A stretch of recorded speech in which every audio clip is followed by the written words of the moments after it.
Avec le début de la Première Ligue, les différentes équipes sont presque complètes. Il restera quelques rares recrues qui arriveront durant cette quinzaine, mais la majeure partie des équipes préfèrent commencer le championnat avec l'effectif final. L'année dernière, nous avons vu une lutte à 3 jusqu'aux dernières journées, où Liverpool a lâché prise et a laissé Arsenal concurrencer seul City jusqu'au dernier match. Cette année, City essayera de gagner le titre pour la 5e année d'affilée, mais ça ne sera pas facile. Le mercato de City est plutôt mitigé car il a enregistré l'arrivée de Savinho, mais a perdu le meilleur remplaçant des dernières années, Julian Alvarez. Mais tant qu'il possède le tacticien Pep Guardiola, il faudra les mettre favoris. Par contre, Arsenal d'Arteta s'est renforcé. Certes, ils ont perdu Smith Rowe, mais se sont renforcés avec l'arrivée de Calafiori et le retour de blessure de Jurrien Timber qui n'a pas joué toute la saison dernière. Il leur manque encore un attaquant pour être vraiment compétitif cette année, mais ça sera le vrai concurrent de Manchester City.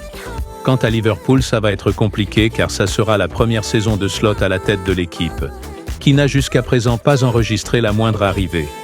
Ça sera une année de transition, mais il faudra compter sur eux lors des confrontations directes. Manchester United est en plein chantier. L'équipe est en reconstruction.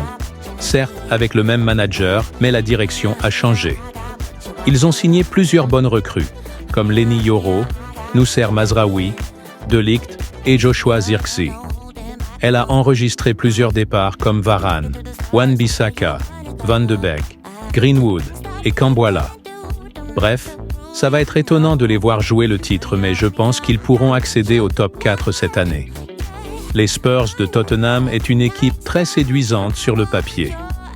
Leur entraîneur a acquis l'expérience de la Première Ligue suffisante pour espérer une place dans le top 4, surtout après l'arrivée de Archie Gray et la recrue la plus chère de l'histoire du club, Dominique Solanke.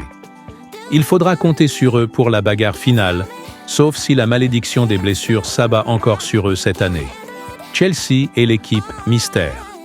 C'est l'équipe la plus active sur le marché des transferts depuis 2 ans. Mais jusqu'à présent, on ne connaît pas encore le 11 type.